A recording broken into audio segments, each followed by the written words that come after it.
भारत से ही नहीं अपितु पूरे विश्व से विद्वान आए थे, जिसमें एक अमेरिका के भी विद्वान थे और एक नेपाल के भी थे, और सभी के तत्वाधान में प्राण प्रतिष्ठा का कार्यक्रम हुआ।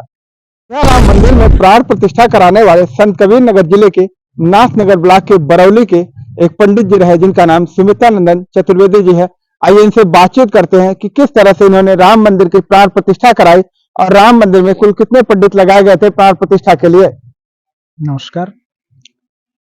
राम मंदिर प्राण प्रतिष्ठा जो आप सभी जानते हैं 16 जनवरी से लेकर के 22 जनवरी तक चला।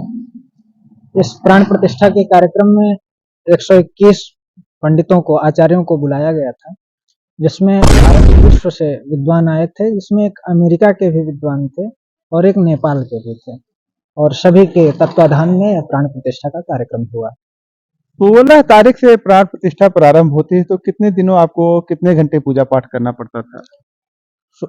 16 तारीख को प्रातः काल में 10 बजे से कार्यक्रम प्रारंभ हुआ था और कर्मकुटी, प्रायश्चित आदि ये सब हुआ, और उस दिन लगभग 4-5 घंटे कार्यक्रम हुआ था। और दूसरे दिन से कभी कभी लगभग 6-7 घंटे, कभी कभी 8 घंटे, और 21 तारीख को जो प्रोक्षण आदि होना था तो उसमें रात्रि में भी कार्य करने पड़े थे। जो प्राण प्रतिष्ठा कराई जाती है, इसमें क्या सभी लोग एक तरह की पूजा पाठ करते हैं या सब अलग अलग करते हैं? तो एक ही है, लेकिन उसमें हमारे यहाँ जो वैदिक परंपरा है, तो चारों वेदों के जितनी शाखाएं हैं उनके आचार्य बुलाए जाते हैं और सभी शाखाओं के पारायण होते हैं, वेद का पाठ होता है। 9 कुंड थे, जिस कुंडों में 8 दिशाओं के एक एक कुंड थे, प्रतिनिधित्व कर रहे थे, और बीच में आचार्य का कुंड था, उसमें हवन आदि हो रहा था।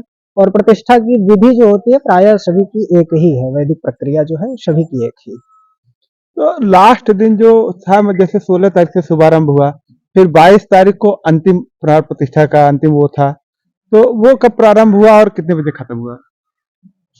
22 तारीख को प्रातः काल लगभग 9 बजे से कार्यक्रम प्रारंभ हो चुका था, यद्यपि रात्रि में ही जागरण आदि था, और 9 बजे से प्रारंभ हुआ था और लगभग 1 बजे तक ये कार्यक्रम चला था। 1 बजे तक कार्यक्रम चला था। उसके बाद फिर वहां पे प्राण प्रतिष्ठा खत्म हो गई, तब दोबारा कभी कुछ करना होगा नहीं वहां पे? नहीं, वहाँ अभी वो बाद में जब मंदिर बन जाएगा तो कलशारोपण आदि जो होना है वो मंदिर का कार्य है, कलशारोपण आदि होगा, तो उसके लिए कलशारोपण और शांति आदि होता है बाद में। आपको भी इस पूजा में सम्मिलित किया गया था, कैसा महसूस कर रहे हैं? बहुत ही अच्छी अनुभूति हो रही है, और जो प्रत्येक सनातनी को होनी चाहिए, जो प्रत्येक हिंदू को अनुभूति होनी चाहिए, वो आनंद और आह्लाद प्राप्त हो रहा है। तो आपको कैसे इसमें सम्मिलित किया गया था? कितने दिनों तक आप पढ़ाई वढ़ाई किए थे? कहाँ कहाँ पढ़ाई किए? करने की जो प्रक्रिया रही, काशी के 2 विद्वान थे, श्री गणेश्वर दत्त शास्त्री द्राविड़ जी और श्री लक्ष्मीकांत दीक्षित जी, इन्हीं के माध्यम से आचार्यों के चयन की प्रक्रिया हुई थी, और इन्हीं के माध्यम से पहले एक बार जो है सितंबर में प्रक्रिया चली थी, चयन आदि की परीक्षा आदि उसमें हुई थे, तो उसमें पूरे अन्य भारत के जिले में और अन्य राज्यों में ये परीक्षाएं चली थी, जिसमें सभी चर्चा हुई थी, प्रश्न आदि हुए थे। तो उस चर्चा के बाद फिर अक्टूबर में एक बार चर्चा हुई थी, लेकिन उसका उद्देश्य अब परोक्ष रूप से रहा होगा, प्रत्यक्ष रूप से उन्होंने उद्घाटित नहीं किया था कि राम जन्मभूमि में ही इसे सम्मिलित किया जाएगा, और उसी के आधार पर चयन प्रक्रिया हुई है। क्या मानते हैं जो परीक्षा हुई होगी उसमें कितने लोग सम्मिलित हुए होंगे? अनेक विद्यार्थी और विद्वान, समस्त विद्वानों को इसमें सम्मिलित किया गया था, आचार्यों को सम्मिलित किया गया था, तो हमको लगता है लगभग उस प्रक्रिया में 20-25 हजार आचार्य तो रहे ही होंगे। तो 25,000 में से सिर्फ 121 का चयन होना था? हाँ, ऐसा ही समझा जा सकता है। तो अपने आप को कितना गर्वान्वित महसूस करते हैं? जब आपको पत्र मिला तो किस तरह की खुशी थी? दिव्य अनुभूति थी जिसकी कल्पना नहीं कर सकते।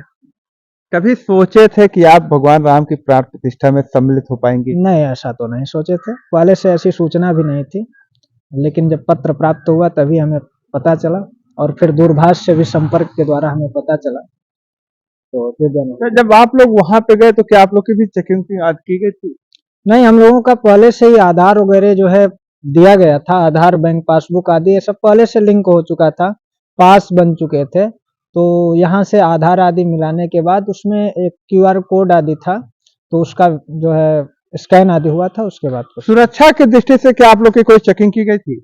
नहीं, सुरक्षा की दृष्टि से कोई चेकिंग वोकिंग नहीं हुई थी, क्योंकि हम लोगों का जो बैग वगैरह था वो उन लोगों के निर्देश में ही गया था, बैग वैग छोड़ दिया गया था, हम लोग वैसे ही गए थे, बैग वैग बाद में और ट्रस्ट के लोग ही पहुंचाए थे। आप पता चला काशी में रह रहे हैं, तो काशी में कब से रह रहे हैं? 15 से रह रहा हूँ वहाँ क्या पढ़ाई कर रहे हैं आप? जी। कौन सी पढ़ाई कर रहे हैं? इस समय अभी मैं पीएचडी कर रहा हूँ। किस सब्जेक्ट से? मेरा विषय नव्य व्याकरण है। नव्य व्याकरण। नव्य व्याकरण क्या होता है? नव्य व्याकरण ये जो शब्द समन्वय है, शब्द की उत्पत्ति, शब्द की अवधारणा और जो मुखम व्याकरणम स्मृतम, जो शब्द विज्ञान है, शब्द विज्ञान का जो विशेष कारक होता है वही व्याकरण है। कितने वर्षों तक ये पीएचडी होती है? पीएचडी की प्रक्रिया जैसे यूजीसी जो नियम बनाया है, यूजीसी अधिनियम के अंतर्गत लगभग 36 महीने का है और अधिकतम 7.5 वर्ष, न्यूनतम। काफी लंबा समय चलता है। हाँ। तो ऐसे में किसी के सानिध्य में आप लोग रह के पढ़ाई करते हैं या स्वतः ही?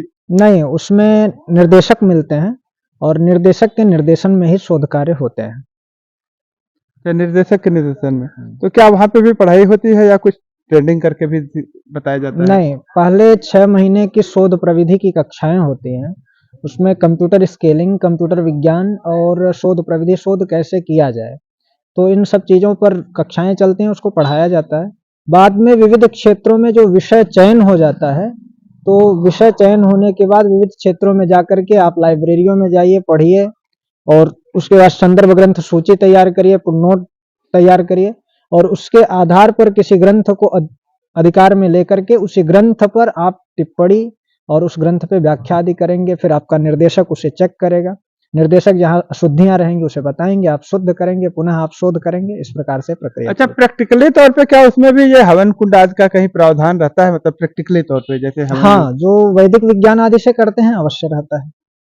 तो आप संत कबीर नगर में कहाँ तक की पढ़ाई किए थे, इसके बाद कब आप बाहर गए? संत कबीर नगर में मैंने माध्यमिक स्तर की, जो 12वीं स्तर जिसे उत्तर मध्यमा कहते हैं, उत्तर मध्यमा द्वितीय वर्ष की पढ़ाई मैंने संत कबीर नगर में। अच्छा, संस्कृत से ही पढ़ाई किए थे। तो ये इतना बड़ा भगवान राम का प्राण प्रतिष्ठा हुआ है, सौभाग्य की बात रही। लोगों से क्या अपील करना चाहेंगे? चाहेंगे कि राम जी के आदर्श को अपने जीवन में उतारें और राम जी का सबसे जो विशेष सूत्र था मानवता का सूत्र, उस मानवता के सूत्र को धारण करके मानव होकर के, धार्मिक होकर के कर्म करते रहें। और कर्म कैसा होना चाहिए? कर्म धर्म मूलक होना चाहिए, कर्म के मूल में धर्म रहे और तभी हम उत्थान को प्राप्त कर सकते हैं।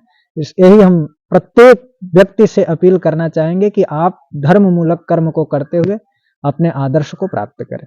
क्या वहाँ पे राम जन्मभूमि में काफी भीड़ लगे, जहाँ राम की प्राण प्रतिष्ठा हुई है, मंदिर जाने के लिए लोगों की भीड़ लगी, तो उस संबंध में लोगों से क्या अपील करना चाहेंगे?